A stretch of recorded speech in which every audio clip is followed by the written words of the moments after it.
Learner's Permit, Thursdays on my YouTube. Subscribe today. The Night Pants Nation Tour continues. Arlington, November 11th through the 13th. Cleveland, December 9th through the 11th. And La Jolla, December 17th through the 19th. All tickets are available at ryansickler.com. The Honeydew with Ryan Sickler.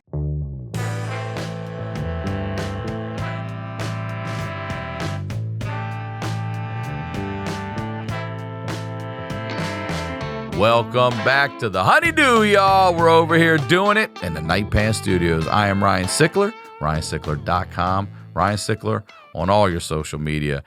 Listen, if I'm coming to your city, and I'm coming to Arlington, Virginia, get your tickets to the Night Pants Nation Tour. We've already had killer weeks in Phoenix, in Indy, in Baltimore, in Brea. Now I'm hitting Arlington, Virginia. After that, coming in Cleveland. After that, boom, La Jolla. All right, that's our 2021. So come out, get your tickets at ryansickler.com.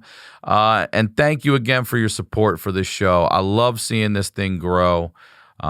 It's just, I love my job, and I love sitting here listening and talking to everybody highlight their lowlights. So please hit that subscribe button. Again, I say it means nothing to you and everything to us, all right? Also, the Patreon continues to grow. Every month it gets bigger. It's the wildest shit I've ever heard. I told you we had a girl with 2 pussies. She came to meet me in Baltimore. 1 pussy now. She's the best. I fucking love it. We're solving cold cases. We got people who clean up murders. We got people getting brains blown out in front of them on them. Okay? We got all kinds of people figuring out their dad ain't their dad. We got people doing all kinds of shit out there. It is the best show going right now. It's $5 a month. If you sign up for a year, you get a month free. All right? And you get the Honeydew a day early, ad-free at no additional cost. Okay? So if you or someone you know has that story that has to be heard, please submit it to honeydewpodcast@gmail.com so we can get on and highlight the lowlights with y'all. All right, there it is. That's the biz. And you know what we do over here? We highlight the lowlights with y'all. I always say these are the stories behind the storytellers. I'm very excited to have this guest on here. His first time here. Ladies and gentlemen, please welcome Eddie Ifft, y'all. Welcome to the Honeydew, Eddie Ifft. Thanks. I've listened to your podcast, but I never really thought of it as though that's what you do.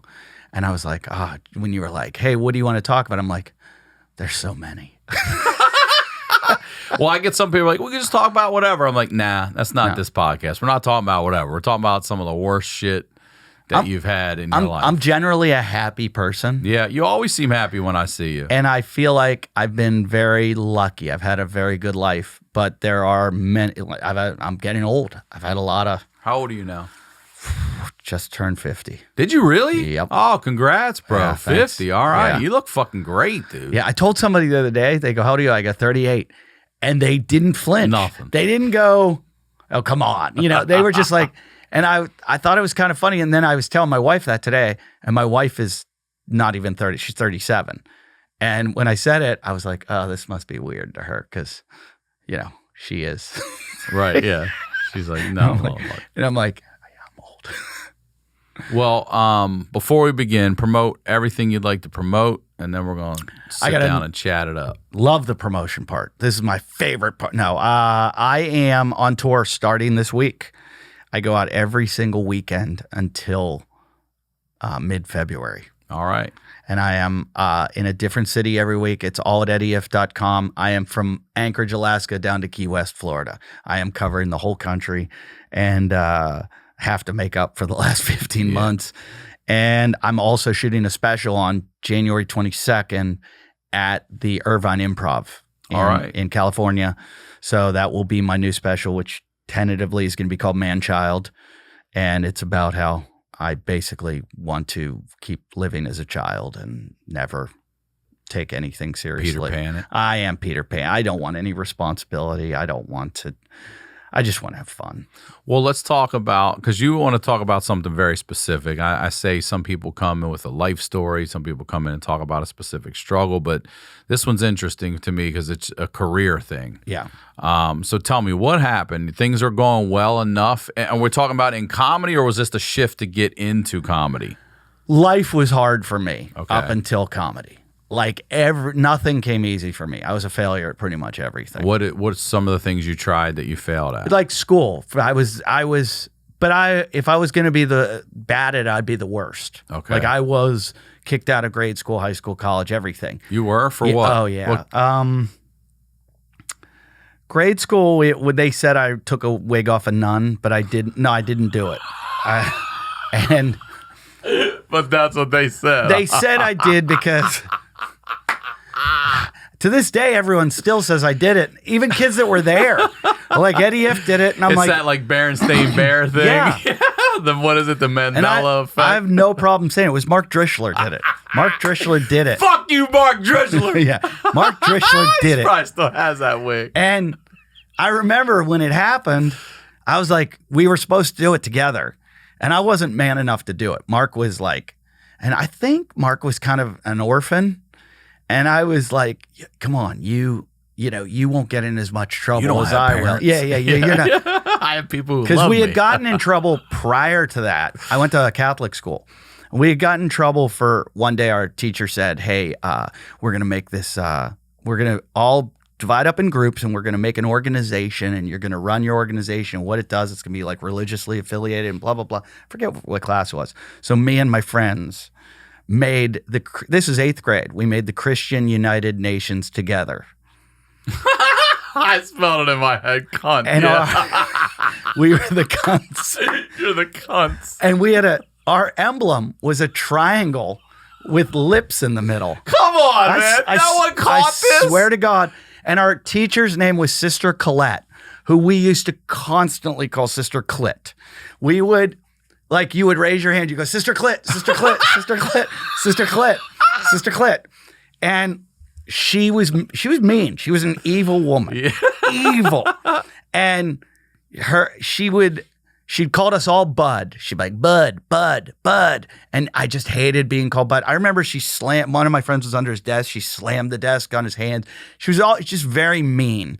And so we knew she had a wig. We would walk behind her. We would see it. We would touch it sometimes and play with it when we're standing behind her.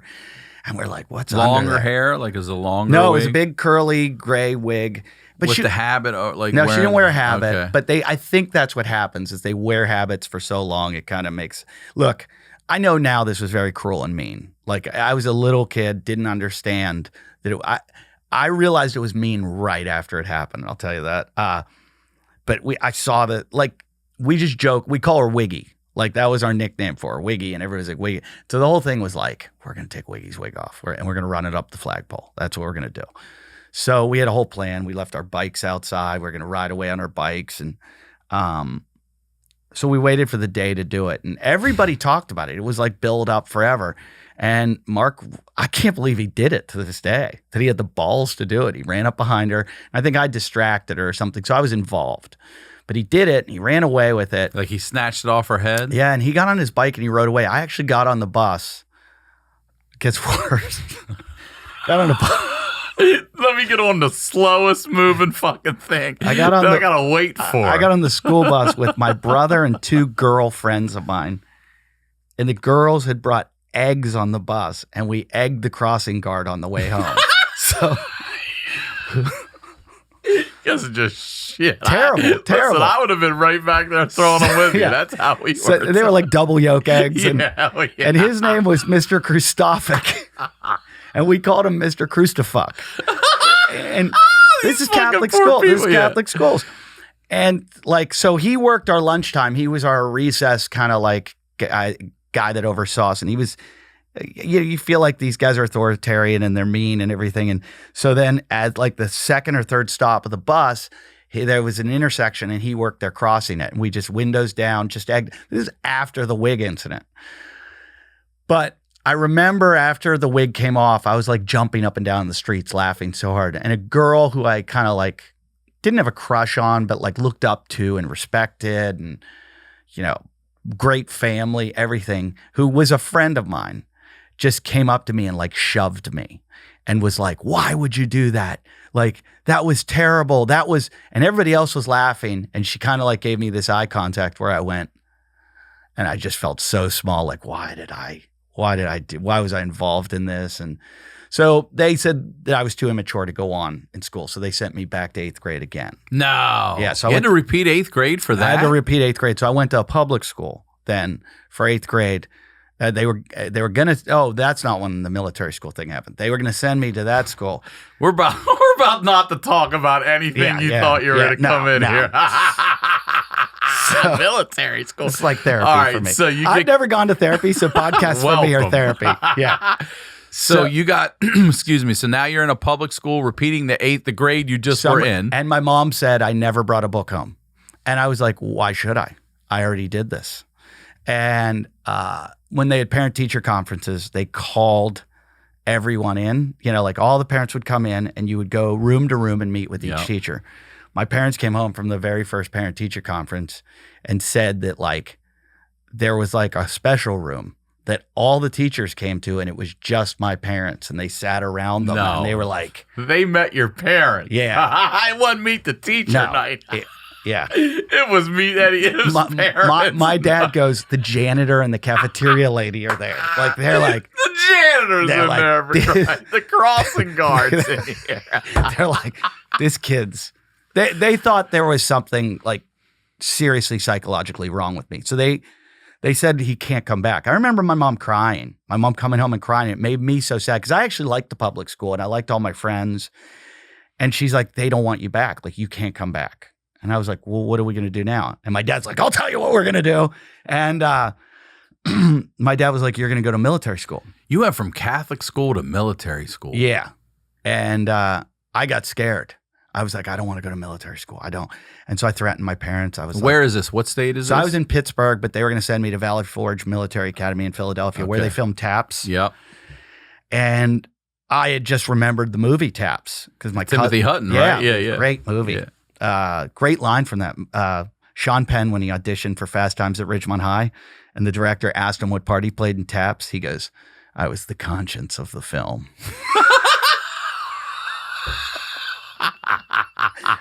Who says that at like 20 years old? At their audition, too. I was the conscience of the film. Anyway, it looked so scary to me. I was like, I just don't find any fun in that at all. So I was like, I'll go AWOL. And I was like, if you send me there, I will jump the fence. You're telling your dad. Yeah, I will jump the fence and you will never see me again. And I promise you, like, you cannot do this to me. So there was this other school they might have sent me to. And finally, the school basically said if I went and got like psychologically tested, then this is the public saw school a psychiatrist and they would let me back in if they figured it out. So I went and got tested and they were like, yeah, he's okay. You know, he's just a kid. Let him fucking back in. So I got back in. And then high school, I got kicked out a bunch of times. Never like really permanent. I mean, there was one time that was kind of like, and it was a public school. So they're like, where do you go after public school? There's nowhere to go. And back to like failure at everything. I honestly tried at school. Like, I was bad. But I think like just being bad, I set all the teachers off, pissed everyone off, that no one would give me a chance. So, but I just couldn't understand how bad of this struggle was. And luckily, I found out right around my junior year that I was pretty good at track at like 110 meter high hurdles. And one of the coaches sat me down, a football coach who also coached track. And he was like, listen, you suck at football. Like, you were playing at least. Yeah, I was playing. And I was always like sixth man on the basketball team, or like, you know, I was like okay on the football. I was never good or great. And I think I wanted to be great and I couldn't. I just couldn't be. And this coach sat me down and he was like, stop playing football. You're not going to college on a scholarship. No one's going to take you. It's not doing anything for you. And he goes, and you're going to get hurt and you have a chance of going to school on a scholarship on track. Like, you're good. And I made the state championships, and literally like the track coach from the University of Pittsburgh came to my last track practice before I went to the state championships. And he was like, you going to fuck up if we let you in? And I was like, I promise I won't. Like, please let me in. Please. I promise I won't fuck up anymore. He's like, all right, we're going to let you in. You know, you're going to come run for us. But on scholarship. I ran on a small scholarship in the beginning and I ended up losing it later. That's another story. But why? there's so much like. What did you do to have your scholarship? Yeah, I don't want to get into it because it involves like. If you can't say it, don't say it. It's just there was an argument over like who deserved it and who didn't, and I felt like there was someone was being rewarded that I was beating all the time, and I didn't think they were getting it for merit. There was underlying circumstances for them getting it, so it was a long story.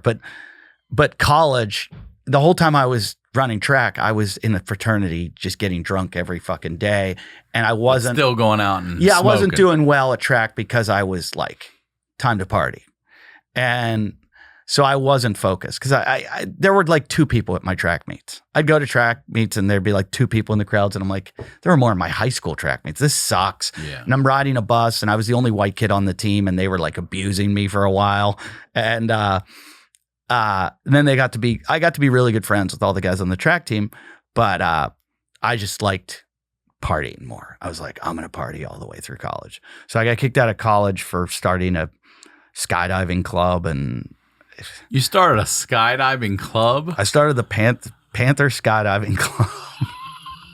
I was hoping you bring back the cunts. I should have. Can't believe in 8th grade we were the. I can't either. Listen, in high school, we did a talent show where we were the floating seamen.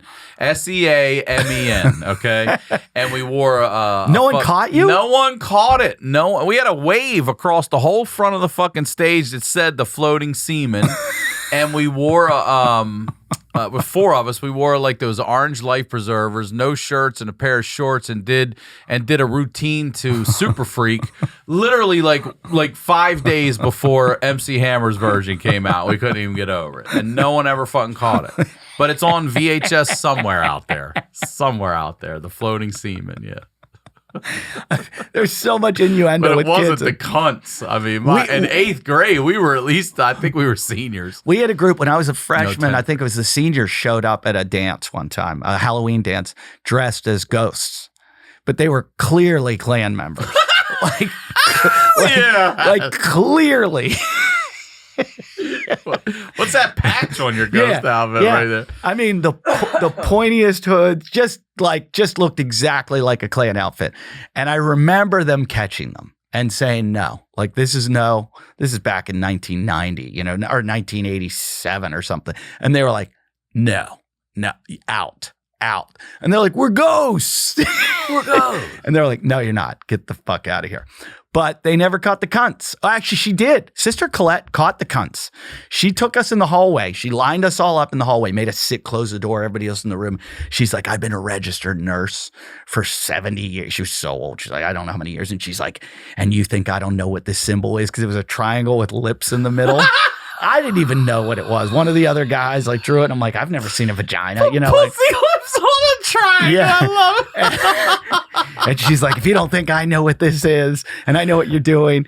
And so she goes, I want to know who's responsible for this. So she made us talk amongst the 4 or 5 of us and figure out who did it and who was responsible. And I swear we all looked at Mark Drischler and we're like, Mark, we all got parents. You got the wig. You got to take it. Yeah. You got to take We it for have the rest of us. parents. And he was just like, all right, I got it. And I mean, he just got they went after him for this. And we were like, sorry, Mark. And then he went, no, the wig was after that. Oh, the wig was The after wig was the after cunts? the cunts. And but college Panther Skydiving Club, I got kicked out. And so I got back into college. It was I basically embezzled money is what they came after me for, because I figured out the system and I was involved politically at college, and all my friends were all politically involved. And so it was like, I was just like a mobster. I mean, I was like, oh, you mean you can get government school is contracts? this? It was the University of Pittsburgh. Okay. And I was like, wait, so if we just submit an application to the allocations committee and we start a group, I started a club where we would go skydiving. That's legal. But you're supposed to then advertise to the entire university that they can join your club. Anyone can join, yeah. No ads anywhere. Just me and my 10 buddies. One Jumping out of planes. One who didn't even go go to Pitt. And you get credits for this too? No, you don't get credits, Okay. but the school pays for it. Like they give us Okay. like $30,000. Get the fuck I out swear of here. to God. So we got allocated How all often this were money. you skydiving? So this is where it gets a little weird. The guy who went with us, my friend that didn't go to college, was Camp Kevin. Remember when I've told you all about the guy with the... So Kevin came with us. We go skydiving, Beaver Valley skydiving, this like rinky-dink location. They've got a bar there. And I wrote them a check for like the amount, the total amount. And I said, just we'll work it off. You know, give us a credit and we can show up whenever we want and jump out of planes and you just take it off our thing. And so they were like, all right, give us the check, you know, and they had a bar there. So we would drink at the bar and the school was paying for it. But So you made a tab. yeah, You made a fucking tab. I feel like I'm like nervous talking about this like statute of limitations. And There are certain things in life that are difficult to understand, but knowing how to feel your best shouldn't be one of them. Everlywell can help you learn more about your body so you can finally take control of your health and wellness on your own time. Everlywell offers affordable at-home lab tests that give you trusted physician-reviewed results. Choose from tests including food sensitivity, metabolism, sleep and stress, thyroid, and so much more. Here's how it works. Everlywell ships your test straight to your door with everything needed for a simple sample collection. You return the test to a CLIA-certified lab with a prepaid shipping label. Then your physician-reviewed results and insights are sent to your device in just days. I did this, all right? Over 1 million people have trusted Everlywell with their at-home lab testing, and I did it. It's easy. You prick your own finger, you just drop blood on the little card, and then you send it off after it dries out, and boom, you get your results in a couple days. I got mine, and I was pleasantly surprised. I did a food sensitivity test, and I was sensitive to ginger, and like there was a mild sensitivity to something else that wasn't even really relevant. So nothing, actually. I was excited to find that out. But now I know why when I eat sushi, my stomach bothers me. It's the ginger. All right. Boom. Thank you, Everlywell. And for listeners of the show, Everlywell is offering a special discount of 20% off an at-home lab test at everlywell.com/honeydew. That's everlywell.com/honeydew for 20% off your at-home lab test. everlywell.com/honeydew. What if getting your groceries put time back into your week instead of taking it away? With the weather getting colder outside, stay cozy inside and let Imperfect Foods deliver your intentionally sourced groceries with just a few clicks. Imperfect Foods is a grocery delivery service offering an entire line of sustainable groceries that taste delicious and reduce waste. Plus, your order will arrive on the same day each week. On average, Imperfect Foods customers save 6 to 8 pounds of food from lesser outcomes with every order. And unlike on-demand delivery companies, Imperfect delivers weekly by neighborhood, a unique model that produces 25 to 75% fewer emissions than individual trips to the grocery store. And goodbye to packaging guilt. Imperfect Foods is the only national grocery delivery company that makes it easy to return your packaging after every order. They sent me a box of stuff. I got eggs, I got peppers, I got cheese, I got mushrooms. I had so much stuff. And then my neighbor, Jen, I was like, you got to try this stuff out. She cooked it all up, and it was delicious. Right now, Imperfect Foods is offering my listeners 20% off your first 4 orders when you go to imperfectfoods.com and you use the promo code Honeydew. Again, that's 20% off your first 4 orders. That's up to an $80 value at imperfectfoods.com when you use promo code Honeydew. Imperfectfoods.com and use code Honeydew. With so many stressors in life, it's difficult to maintain effective nutritional habits and give our bodies the nutrients it needs to thrive. AG1 by Athletic Greens, the category-leading superfood product, brings comprehensive and convenient daily nutrition to everybody. And to help each of us be our best, they simplify the path to better nutrition by giving you the one thing with all the best things. All right, 1 tasty scoop of AG1 contains 75 vitamins, minerals, and whole food sourced ingredients, including a multivitamin, multi-mineral, probiotic green superfood blend, and more in one convenient daily serving. I take it every day. I drop it in my water. Boom, I'm out the door. I'm taking it in my water bottles in the car. Like a lot of times I really do forget to drink water, and I'm drinking soda or whatever else. So I take a water bottle in the car now. I put Athletic Greens in it, make sure I have it with me. It's lifestyle friendly. So whether you eat keto, paleo, vegan, dairy-free, or gluten-free, it contains less than 1 gram of added sugar, no GMOs, no nasty chemicals, or artificial anything while keeping it tasting good. To make it easy, Athletic Greens is going to give you an immune-supporting free 1-year supply of vitamin D and 5 free travel packs with your first purchase if you visit athleticgreens.com/honeydew today. Again, simply visit athleticgreens.com/honeydew to take control of your health and give AG1 a try. Now, let's get back to the deal. I heard a story one time about Jerry Jones, who owns the Cowboys. Yeah. One of his sons, I guess he gave him a bunch of like money, right? And he went to the titty bar and took that money and said, look, here's what we're going to do. On the drive into the stadium, there's a bunch of billboards apparently on the way in. And he's like, I can't give you the one like right up by the stadium because you're a titty bar, but I could give you about the third one in. And he's like, but I could do it for this. And they were like, done. So he made an agreement that they would give him like stripper bucks. And they could put, so created a tab at the titty bar so they could put their thing up there, and then he would just go there and get free lap dances and drinks. Can you imagine that? Unlimited titties and drinks. Lap dance. Just you'd be like, Yeah. I'm ready again. Yeah, like, give me five of you. I want all 5. Yeah. Yeah, the skydiving club. So you make a tab at this bar, but did you ever go skydiving? Yeah. Right. We went, and it's scary as shit. The plane caught on fire. It was just a night. It was a nightmare. Plane caught. That's a plane I would be happy to jump out of. That's what I with said. A parachute One of the on my funny back. things, one of my buddies who I can't talk about because he's like super successful businessman now. In the middle of like his turn to jump out, this is like a Cessna and you're doing static line jumps. So you get out all by yourself onto the wing, you hold onto the beam that holds the wing up, and then the jump master goes go and you let go and you like fly out. He gets out on the wing and he goes, wait. And they pull him back in and he goes, my shoulder just popped out of its socket. And my friend Kevin looks at me and goes, pussy.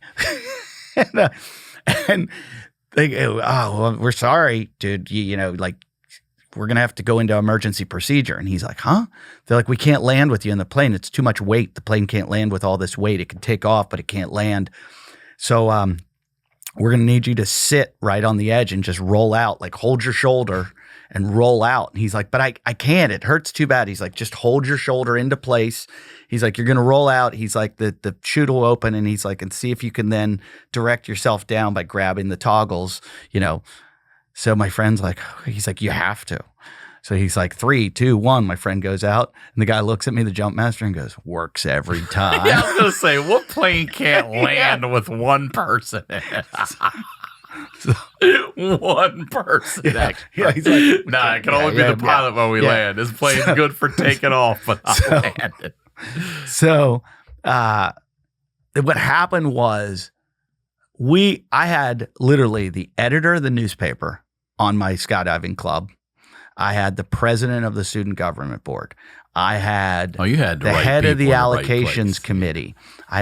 So one of my fraternity brothers was dating this girl who was, you know, that she was like, what's her name? From Nancy Pelosi. She just wanted to look into everything and find out where there was injustice. The editor of the newspaper came after it, or the assistant editor of the newspaper came after it first. She's like, going to write this big article about it. The editor of the newspaper buries it. He now works at Politico. He's doing that shit early on. He buries the article. They come after him for burying the article. And I'm like, oh, we're fucking going down. And I remember, like, I was threatening people. I went up to the girl, the assistant editor. I was like, I know you cheated on your boyfriend. I'll let him know. Like, don't you dare. And then this other girl came at me from the allocations committee. And she's like, I know what you're up to, Eddie. I know what you're up to. And I was like, fuck you. And her boyfriend's with her. And I'm looking at him. He's my fraternity brother. I'm like, I'm going to beat your ass. Like, why are you letting her do this to us? We're all having a great time. Yeah, for real. And she now works for Hillary Clinton. They're all doing that shit. Yeah. And I like see her on Facebook and I'm just like, fuck you. You ruined my skydiving club. So I got in trouble at university, and it was embarrassing. And then I finished, I graduated, but it was just like fail. And when I first did stand up, I went to work for my dad and I failed. I couldn't, my dad's like, I'm giving you the business. And I'm like, I'm gonna run you into bankruptcy. Don't let me touch it. Everything. My dad wanted me so badly to take over his company, and he's got an investment company. I was like, Dad, we both know this isn't gonna work. I'm a nightmare. And I interned in Washington, D.C. for a senator and just got kind of removed from that. And I was literally what the fuck am I going to do? And I was like, maybe I'm just going to go out to Colorado and be a ski bum, because I can do that. And I'll just be a bartender or something. And because it was just failure after abject failure. So when I found stand-up, I think my first open mic at the Funny Bone in Pittsburgh in Station Square. And then the first night, they told me, they go, this isn't your first time. I'm like, yeah, it is. It's my first time. And I had that the light hit me, the laughs came. Yeah. Some people have an awful first. I had an amazing first 5 minutes. I didn't get a bad one till 5 in. But the first one, I was hooked. I was like, and they said, can you come back and host after my first? That's how I got it. And I was like, pay me $50. That was it. I think I got $50. Guess what? What year was that? Yeah, it's pretty much They still pay you $50, bro. They still pay $50. Unbelievable that they get away with it. They'll pay you $50. It should be examined by the Department of Justice. That's what the people that were looking into your goddamn fucking skydiving club should look into comedy clubs. That's what they should look into. Every time I look at an opener or feature and they're coming with, I'm just like, what's wrong with you? Why would you go through this? This is not worth this pain that you're going to go through to get here. 50th show. I first time I did stand up, I was 20 years old. So 1993. Oh, wow. I got You paid. started young. But I did it for 5 shows, and then a bunch of life happened. I didn't do it really start again until 27. Okay. But the first time I really stepped foot, I did okay enough that they invited me back. And I would say by the third time they asked me to host, and it was $50. Was that in Maryland? 1993, yeah, in Baltimore. Where'd you go in? This was a place that doesn't even exist anymore. Comedy it's called Factory? Winchester. No, it was before. I was 2. Wasn't even fucking with that. I went to this place called Winchester's that was above this Italian restaurant off of Water Street, and it's not there anymore. I stopped in recently, and the people in there didn't even know it was up there before. I'm like, That's nah, hilarious. it was no, it was next door. I'm like, yeah, it was right here upstairs. Where you're at? 93. I mean, what is that? 2000. Wow. I mean, we're coming up on 30 years. They're still paying Yeah. people $50. It's terrible. Yeah. It's not But right. anyway. Yeah. So then quickly, I probably was a lot. I think I was better than I was, like we all do. I thought I was great. I probably sucked. I mean, I don't even want to see tapes of myself, but I'm probably so bad. But I had an ego. I had optimism. I was getting laughs, and people were booking me. Other comics were giving me shit right off the bat because they're like, who's this new guy that fucking thinks he, and some of them were taking me in, some were, but after I don't know how many months, 6 months, Lewis Black came through and he was headlining and I emceed for him. And he was like, what are you doing here? He's like, go to New York or LA. He's like, you're going to get on Saturday Night Live. He's like, you're young. You're you got to look. And I was just, I didn't know there was a world outside of Pittsburgh. I mean, I knew, but I didn't know comedy, and I didn't know it was accessible. Mm-hmm. And he was like, no, you go to New York, or you go and you're going to go to auditions, and you're going to, and I was like, And so I decided, I'm like, I'm going. And I went to New York, and I mean, I hit my first audition ever. And it was like everything came so fucking easy that I started partying like crazy. And I remember in my head thinking, what's everybody talking about the show business being so hard? I was like, this is the easiest thing I've ever done. I go to an audition, I get it, and then they pay me. And I paid my dues for a little bit, like a tiny little bit. in the beginning, waited tables for like a week. Then I temped. God. Then I was a personal trainer. But like, I think within my first year, I was the host of Shark Week. And then I booked like 3 national spots on commercials. Yeah. So I had money coming in and I was just doing gigs, like going around, and then, the clubs in New York started booking me. I got Montreal in 2000. So I'd only been doing comedy for like 3 years. I think I started in 96, so 4 years. And I still haven't got Montreal. Are you kidding me? I've never been to Montreal. I'm not a Comedy Store regular. I've never been to Montreal, Aspen back when that was a thing. None of that stuff. But it's so funny how you're more successful than like 90% of the people that have done those. I mean, maybe I am, I guess. Yeah, I mean, it's like we all have our thing, because there's things that get me that I still can't do. And I'm like, stop.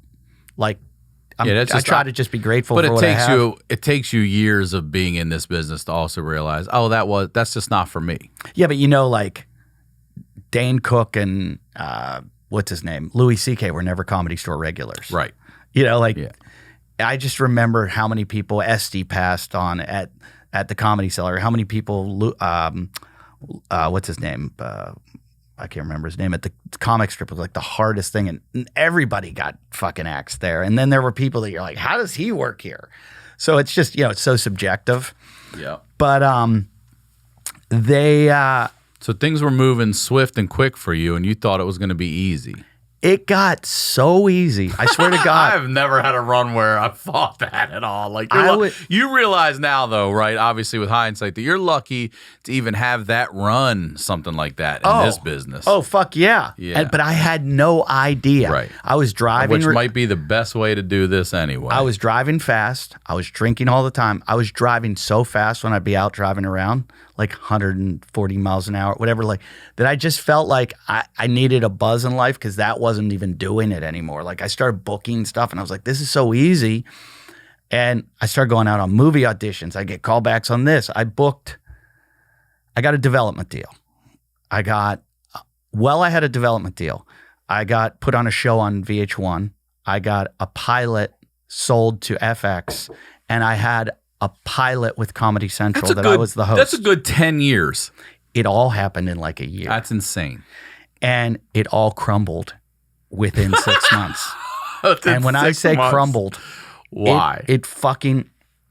What happened? The development deal, my writer walked off to go work on, I think it was How I Met Your Mother or something, and he just had a better deal. He didn't like my show. He liked that show, and so he gave his money back and went to that show. Then the VH1 show got canceled. But my manager kind of fucked it up too. He was like negotiating and like asking for way too. And it's like VH1. They've got like $20. And he's like, I want flights to all his colleges and back so he can get back in time. And I was doing I was making a really good living. I had a morning radio show on WNEW, which was Opie and Anthony were afternoons. I was mornings. Damn. Yeah, it was all like, and I'm like 4 years into the business. The comics in New York wanted to murder me. And I was arrogant as fuck because I didn't know any better. And I remember I got in a fight with like Rich Voss one time. We were like arguing back and forth. And I love Rich and think he's one of the funniest guys in the world. But back then they picked on me so bad that I was just like, fuck all of them. I remember him just insulting me one night, like, you're not funny and blah, blah, blah. And I was like, you want to compare bank accounts? And I was like, you want to, old man? And I was like, that was my like, you're hurting me, I'm going to hurt you. And I remember like Patrice and all these guys just wanting to kill me for this. And I didn't know any better. And I was just like, doesn't this happen to everybody? Like, I thought they were all in my situation, kind of. Like, I saw Gaffigan doing all these commercials and Judah Friedlander, and I was like, I'd go out, I'd book a commercial. I'm on, like, I watch TV and I'd sometimes have like 2 commercials on right after each other. And on top of it, I was living with my sister, who was like a Wall Street person, had this 2-story apartment, and I didn't pay rent. Oh, so fuck you. I want to say fuck you sitting here listening to this I right was now. rich. Yeah. I was just out partying every night, spending tons of money. Like, it was like I would go do a gig, and then I'd go do a bunch of gigs. I worked really hard. I loved doing stand-up. I loved auditioning. But then I would just go out and party all night, like in the hot nightclubs, and I knew all these like models and everything. And then literally when it crashed, they kept coming in like phone call after phone call. I remember in the development deal, I was like, so we just get another writer? And they're like, no, it's over. And I'm like, what do you mean it's over? And they're like, it's over. They're like, it's done. It's next season.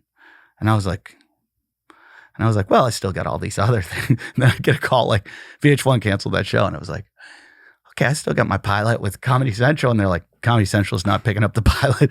And I was like, still sold the show to VH1.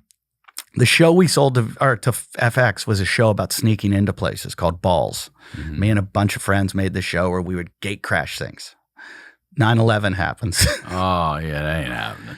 My agent at the time, who's Baby Doll Dixon, Jimmy Kimmel's manager, he always talks, he calls me, he's like, it's over. I'm like, what is? He's like, your show. I go, no, I just talked to the producers. It's fine. He goes, no. Because you really think people in this environment want to see a bunch of guys sneaking into places? He's like, you're done. You're canceled. And I'm like, no, they told us we're not. And he goes, you want to bet? He goes, I'll bet you. And like 2 days later, he's like, I told you. So they canceled that. And then the only thing I had left, I was in Seinfeld's movie Comedian. Mm-hmm. And I'd had this really funny scene with Jerry where I introed Jerry and we kind of had this little tit for tat kind of thing. And they paid me. They called me, hey, you're in Seinfeld's movie. Come down and pick up your check. The director I had done a commercial for, hey, blah, blah, blah, blah, blah, blah, blah. And I was like, oh, okay, well, I'm in this little documentary that's going to be in the movie theaters. I see Jerry's manager at a party one night, and we're talking. And I said, oh, yeah. I said, I'm in the film. He goes, I go, yeah, I'm in the film. He said, no, you're not. I go, yeah, I got paid for it and everything. He goes, no, they just cut 18 minutes out. And I was like, I thought the way they were canceling this shit with the pilot with Comedy Central, I remember I thought it was terrible. I was like, I can't believe I'm doing this. It's like the worst show. I don't want to talk about it badly because people are involved that like it, and were involved and worked hard on it. But I knew it was bad. It was really fucking bad. They strapped a camera on me and it was called Strap On. And and I had to like go. And you're supposed to gate. I'd put the camera on other people and then I would talk through their ear. Mm-hmm. And there were some funny concepts to it, but it just wasn't executed. And it was just a pilot. So maybe the show would have really worked out. But they were like, yeah, you're up against Dave Chappelle has a show and Colin Quinn has a show. And it's you. You're the 3 shows Comedy Central is going to decide. And I was like, well, I'm fucking out. And my manager was like, no, actually, you're the cheapest one. So you're probably going to get picked up. And then they were picking up 1 show. So then I get the call. He's like, yeah, they picked up 2 shows, just not yours. I was like, this just kept happening. Every time I start getting anxiety about seeing the phone ringing. I'll bet, man. And I was like, I was up. waiting for my parents to call me to tell me they weren't my parents. Like, you're adopted. It was getting so bad that I swear to God, I started to get paranoid. And I thought I might be part of a reality show. This is how paranoid I got. And I thought, they're fucking with me. They're fucking with me right now. Somebody's filming me, or there's something going on behind the scenes, and it's all going to be like told, hey, this was like a show we were shooting, and we were going to build you up and break you down. And I started to get weird, and I was calling, and when you have that stink on you, mm-hmm. I had that stink on me. So people I started calling were like, yeah, I got to go. And no one wanted, and my auditions started going away. My agents were like, didn't want me around. And I just felt like an abject failure, like everything. And I just was like in total fear. And I started going, where's my money? And I remember my girlfriend broke up with me, and like it just started getting really, really fucking bad. And I went home and I never took time off ever. I took 2 weeks and went on vacation in New Jersey with my family. And I sat and basically my dad's not a empathetic or sympathetic person at all, emotional. And I think I cried to him. And I was like, I don't know what I did, blah, blah, blah. And he's like, you haven't worked hard enough. And my dad's like, he's like, you work 40 hours a week? I'm like, I don't have to. He's like, you're going to be a failure for the rest of your life. He's like, you can't do this. And I was like, no, you don't understand my business. He's like, no, I know business. And all business, you have to work at least 40, at least to make the minimum. He's like, if you want to be successful, go work 80 hours a week. And I was in full panic mode because I didn't know where my next dollar was coming from. And I was starting to get broke because I lived off my development deal money and I wouldn't travel because I was like, hey, I got this money and blah, blah, blah. So all my dates went away. And I just figured I'm getting a show and I have this. And when it went away quickly. And I still didn't have to pay rent. My sister was nice enough, but there was still, you're living in New York City. Yeah. It's hard. And when I was at Montreal, I met a guy who was a British agent. And he goes to me.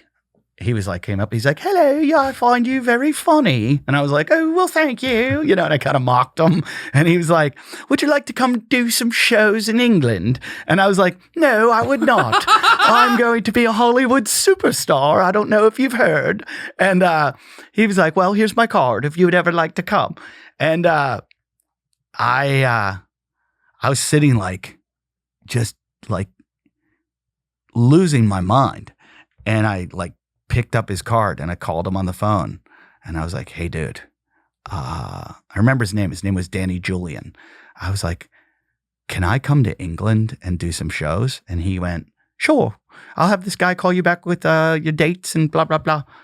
And I get a call back and they're like, yeah, we're going to email you your dates. And they're like, how long can you come? And I was like, how long do you want me? And they're like, 3 months. That's how long your visa is. I was like, okay. They send me back with 3 months of dates, every day. Damn. And it was, at the time, they were paying about £200 a show. Okay. So that was about close to $400 at the time. So it was $400 every night of the week, and then double ups and triple ups on weekends. And I'm like, this is amazing. And I get to perform, which I love to do. And I don't have to do shit during the day. I can go drink beer. I was like, this is fucking awesome. And I go over the first weekend's in Birmingham, England. I go to the Glee Club in Birmingham, England. I go on stage. They have me headlining. And I bomb so fucking hard. So hard. My mouth goes dry. I can't get words out. I'm going. And I'm trying to talk and I can't talk. I can't remember any jokes. And I go in the green room and the stink that I had before is I'd left the stink back in New York, but it flew over for that night. It was it's on a red eye. We found them. We found them. And I'm in the green room and the comics were like they went from talking to me before the show to we're not talking to you anymore. And you only do one show. And I was just like, oh, I am fucking terrible. Meeting with a therapist to work on your mental health is just as helpful as hiring a personal trainer to work on your physical health. And the positive impact can be just as life-changing. Talkspace makes it possible to speak with a licensed therapist right from your phone, tablet, or computer. And unlike traditional therapy, you can message your therapist anytime via text, video, or voice. It's 100% secure and stigma-free the way therapy should be. Look, I believe in therapy. I think it's important for everyone. We've all gone through some things in life, and not everyone can relate to that. So I agree wholeheartedly that we are all out there trying to cut up our abs and drop our double chins and boobs, everything else, and we're not out there working on our problems. You're the same person inside, no matter what you do on the outside. So I know a lot of stigma with it, and especially with men, oh, my dad wasn't like that. And so what? So what? Be your own man and go work on it if you need to work on it, all right?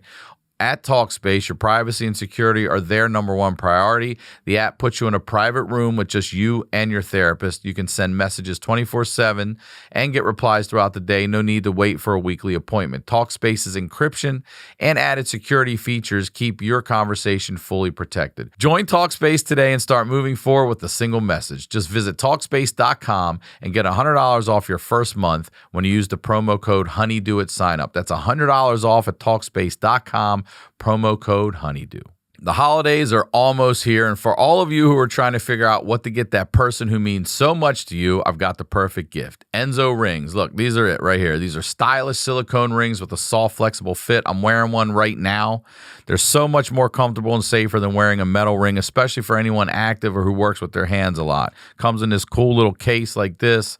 I'm really surprised by it. It's flexible. Look, I got fat knuckles. This thing went right over, and it looks good. And there's not just black, okay? So no matter what your taste are, Enzo Rings has you covered with a wide selection of stylish and fun collections like their Elements collection. It has an elegant look of real metal, but the benefits of silicone. Enzo Rings actually infuses real precious materials into the silicone. You can't find this in any other silicone ring brand. There's platinum, there's rose gold, there's diamond, there's pearl, there's even volcanic ash, and a lot more. Trust me, Enzo rings are a gift that they'll love. Check out Enzo's Elements rings and other bestsellers at my special URL, enzorings.com/honeydew. That's ENSO rings.com/honeydew. And for a limited time, you'll get 10% off your first purchase of any collection when you use the promo code Honeydew. Don't wait. Lock in your holiday orders now and even get one for yourself for 10% off. That's promo code Honeydew at ENSOrings.com/honeydew. Now, let's get back to the do. I wasn't suicidal. I've never been suicidal, but I was like, what do I do? Like, do I jump on like a cruise ship to Jamaica and just end up like being that guy that like cuts coconuts and like, I gotta go somewhere. I just felt like this guy that I just failed so badly at Hollywood. And I felt like I had failed and it was over. Like Hollywood had said, you're out. You got your shot. You're done. You're never allowed back in. And here I am, like new country, new start. Nah, not working here either. First show. And I went home and they had me in a Holiday Inn that was like so fucking tiny. The room was small. The room with the bathroom was as small as this. Damn. And I'm in the room and I have a breakdown. I fucking broke down. It was like the closest I've come to like a mental breakdown in my life. I bawled my eyes out. I was just like, I have no money. I have no girlfriend. My girlfriend had dumped me. I remember like right before that, my radio show had I left the radio show because they were going to fire me. And I was like, I'm going to Hollywood and I got this and this and this. Like I thought I sold a script. It was just, I'm in that hotel room and I'm like, what am I doing? I'm in a foreign country alone. I think I was over 30. So I'm like, all my friends are getting married, having kids. Yeah. I don't have $1 in the bank. I don't have a girlfriend. I have just fucked up so badly. And I was like, I've just made the biggest mistake that my parents were trying to tell me was going to happen. And I didn't listen to them. And here I am. And they had warned me, like, don't go into entertainment. Don't do this. Come work here. And I was like, fucking, they were right. I thought I knew better than them. And I'm a loser for the rest of my life. And there's a funny story that I've done a bit about it. I pulled out a newspaper and just started reading this like random newspaper that they put outside your room. And I started reading about 9/11 and the news. I was like, I got to do anything because I didn't have the internet then. You were in England when 9/11 happened? No, I was in New York when 9/11 happened. But this was like after 9/11. I think it was the year anniversary. Okay. And so it'd be like, this was 2002 when I'm in England.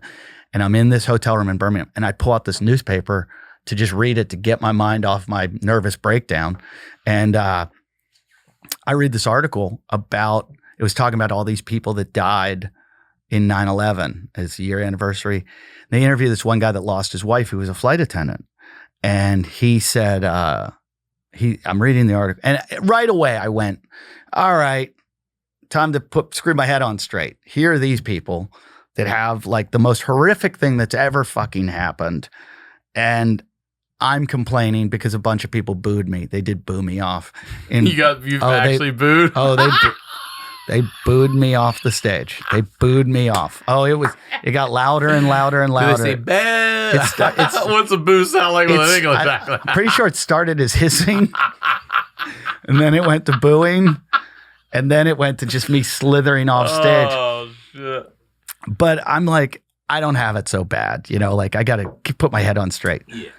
So I'm reading more, and the guy says that he lost his wife. She was one of the flight attendants in one of the planes. He goes, they had a great life together, and he was happy for that. He goes, one of the things about their relationship, they always laughed, how important laughter was. And I was like, oh, you know, that's what I try to do. I try to make people laugh.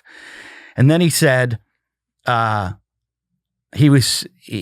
last night together before she died, before she was on the plane, they were at a comedy club, and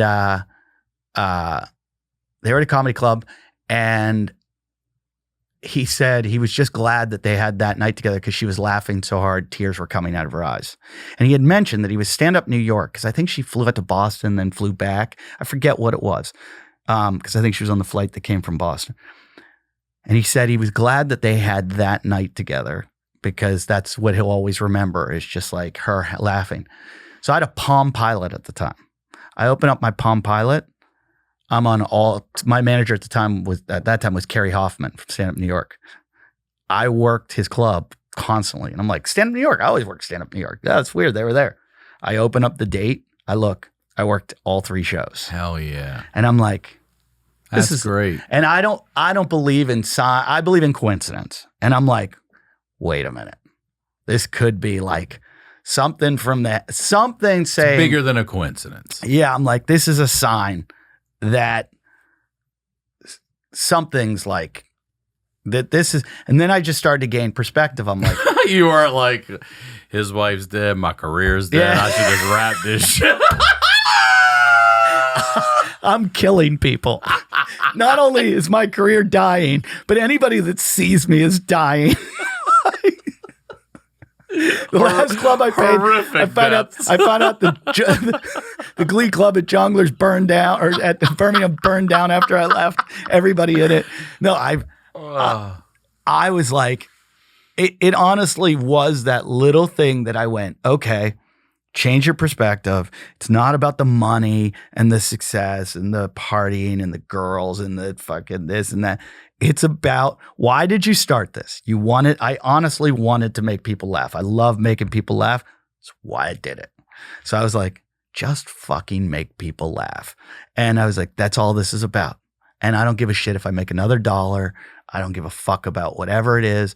And I remember I was going home to like I forget if it was like my 10-year, I think it was my 10-year, 15-year, I forget, high school and reunion. And I was like so worried about going home and just everybody going like, what are you doing? Nothing. Yeah, nothing. And so I go the next night, I got to go to the Glee Club and perform in Birmingham. And they've moved me to feature.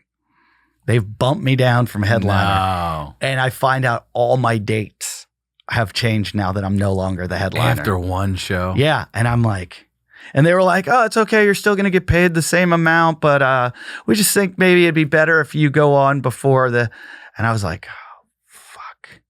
So I get a little angry, and it was a lot of like, this is right around the war. So it was a lot of like, oh, you fucking American, blah, blah, blah. And so I'm mad now. And I go on stage, and instead of being like, I'm sorry, I'm an American, I went on stage and I went, I'm an American. And they went, boo. And I go, boo? Boo, you got fucking blood on your hands too. You're over in fucking Iraq and Afghanistan with us. And I'm like, you fucking boo me, you fucking dumb fuck. And I just start hammering them. And all of a sudden, like they start coming around. The Bill Burr Philly thing. Yeah, it was and the same exact jokes that I got booed on, they start clapping, stomping, going berserk. And it was, to this day, one of the best sets I've ever had. I went from the worst set I've ever had to one of the best sets I've ever had. And I walk off stage, and, they do intermissions and everything. I go to the green room. I'm all happy, like, I'm not going to get sent home. I was thinking I was getting sent home. And I'm like, they're not going to send me home. I'm in the green room, and the MC goes, Tony Law, I know the guy still to this day. He goes, Eddie Ifft. The crowd's and they're stomping on the ground. Boom, boom, boom, boom, boom. And I don't know we don't do that. And he's going, Eddie Ifft. And they're stomping, and I'm like, and he goes, Eddie Ifft. And I'm like, what the fuck's happening? So he runs into the green room and he grabs me, he pulls me outside. Oh, they wanted you to come out. They wanted me to do an encore, which they do in the UK and Australia, but we don't do that. So I didn't know. So you're doing 5 more minutes? Yeah, or something? you do. So I come out on stage. They're all standing. I'm getting a standing ovation. I walk out on stage and I go, I wave and I walk off stage. So the crowd that was like so excited for me to come back out, I just insult them again. I go, and I walk off. So then he closes the show down for the intermission or whatever, and he comes back and he goes, what the fuck? Why wouldn't you encore? And I go, huh? He goes, why didn't you encore? They went. I'm like, encore? What? Like a band? And he's like, yeah. And he goes, you're supposed to do like 5 more minutes. And I was like, oh. I go, I already did my best shit. I don't have it. I didn't have anything Slow good. down next time. I didn't have anything good left anyways for So I them. can keep my shit for the last. They would have been very unhappy with that encore. Can we do a Q&A here, guys? So I do that was the weekend. The next weekend I'm back to headlining. And I was like, okay, I survived the switch. And my agent told me, he was like, yeah, we were a little worried. You know, the club called and said how bad it went and blah, blah, blah. But I went home with this like newfound kind of like I worked in England for like 3 months and just had the best fucking time and was just all about comedy. It's all I cared about. I didn't give a shit about auditions. I didn't care about TV. I didn't money, nothing. It was just like they would wire money into my account and it was all about a comic in England said it to me once. I was like, so how do we get on TV over here? And he's like, why would you want to get on TV? I'm like, it's what we do in America. He's like, you're performing live every night. You're getting paid well. Why do you want more? And I was like, cause he's like, you're so American. And I was like, yeah, like, why do I want more? This is awesome. This is amazing. Like, why should I want anything else other than this? So I came back to America with that attitude of like, I'm just going to try to be a really good comic. That's what I'm going to try to do and not listen to anybody else and blah, blah, blah. And the joke I tell on stage is I contacted the dude who was in that article. Man, I was hoping I was going to ask you. Okay, good. So I wanted to let him know out of the terrible tragedy, like this little bit of good happened, that I was continue performing and like going around all over the world, trying to make people laugh just so like there'd be laughter in life. And so I contacted the guy and the guy agreed to meet me for coffee. And so when I showed up, where were you meeting? Upper him? West Side. So he was from the Upper West. That's why he's at Stand Up New York. When I showed up at the coffee shop, it was outside. I walk up and right outside the fence, I'm outside the fence. He goes, oh my God. No. He's like, I totally remember you from the show. Oh, I got chills, dude. Oh, that's fucking awesome. He goes, you're the one guy my wife didn't like.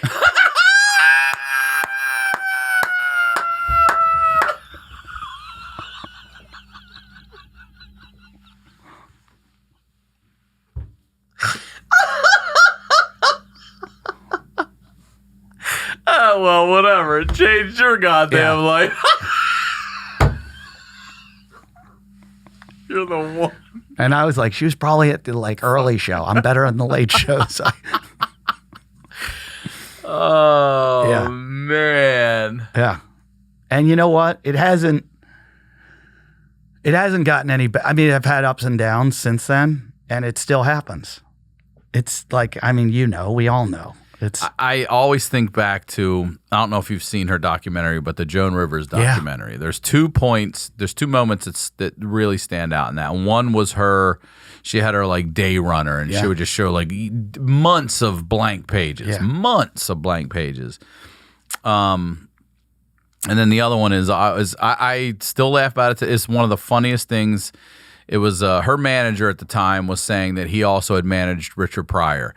And it was that whole like we don't know what look. I need to eat tomorrow. Mm-hmm. Okay, I need to eat tomorrow, not pay bill. I need to fucking eat, have a roof over my head. And he was like, okay, Richard. And I'm paraphrasing, but it was something like, first year or 2, we're gonna work on some stand up, get you doing some TV spots and specials. Year 3, maybe we'll get you into the movies. Year 4, year 5, and he was like, look, man, that all sounds great, but what the fuck are we gonna do about Monday?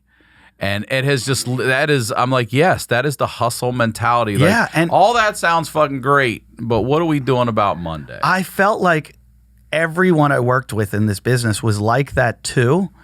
And, you know, I'd go to these agencies and they'd be like turning down all this work for me because they're like, no, we can't take that money. We have to get big money for you. And I'm like, but no one's paying it. Right. And they're like, just sit and wait and it'll come.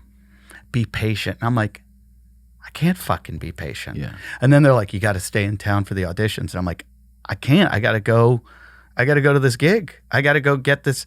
And they're like, oh, can't you borrow money? I'm like, right? No. Have you seen my credit? You know, like, no comic can borrow money. No comic, you know, I guess there are some guys out there that have rich parents. And when they do, like, my parents were probably upper middle class. They wouldn't give me a fucking dollar. My dad said, if you're going to do this, you do it on your own and don't ever come to me for $1, and never gave me $1. And I never went to him because out of pride. So I would, like, when I first lived in New York City, when I first got there, before like I got my commercial, I would have no money. I would take the bottles and cans from our parties and take them in to get the money to go buy lunch that day. And, you know, because no one was paying me to do stand-up at that point. And it was just such a struggle. I'm sorry. I'm still thinking about you being the only guy she fucking hated. I can't stop. It's kind of the story of my life. And then you gotta sit and have coffee with the guy. Yep. You're walking up and he hit you with that. Yeah. Then you gotta sit Hey, there. I remember you. You're the guy that.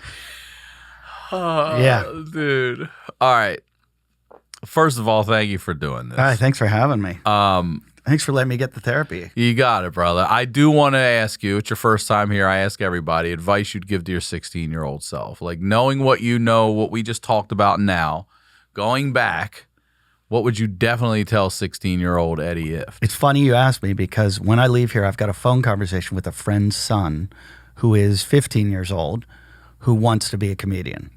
And I'm giving him like some advice. He wants to be like an SNL writer, performer kind of thing. And I auditioned for SNL like 3 years into comedy, which I shouldn't have. Or I should have gone balls out. I was so in my head about that. Like, I'm not ready for this. I'm not funny enough for this, blah, blah, blah. And so I just killed myself. I either should have gone into it like, I'm the funniest fucking guy in the world, or I got to wait till I am the funniest guy in the world. But I would say, you know, 16-year-old me, I just say, you're going to get knocked down a million times. And it's just like Rocky. Just, you got to get up and you just got to fight because it's life. It's like, you know, I've just dealt with, you know, a death in the family. I'm put it this way. It's like the best of my life right now is the best it's ever been. Yeah. At the same time, it's the worst it's ever. I mean, my mom just passed.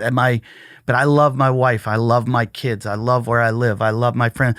But like, then I'll get like, I just had bronchitis where I was coughing and thought I was fucking dying of like something. And, you know, you're going to get hit every day with good shit and you're going to get hit every day with bad shit.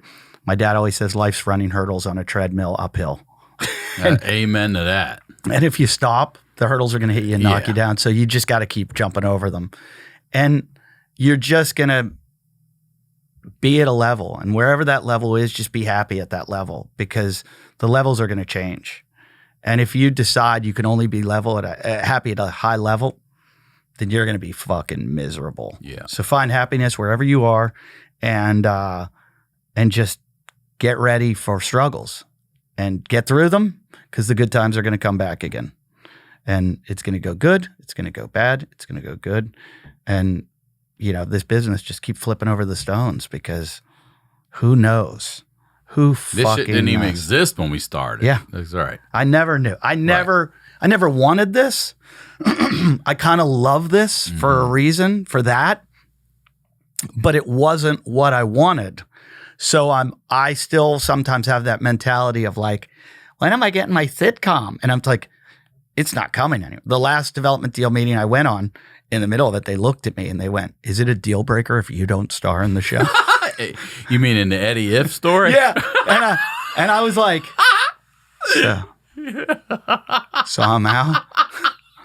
And they're like, "Is it a deal breaker?" And I went, at first I was so butthurt. I was like about to get up and be like, are you kidding me? You came to my show, you saw what I do, and you want to buy my concept.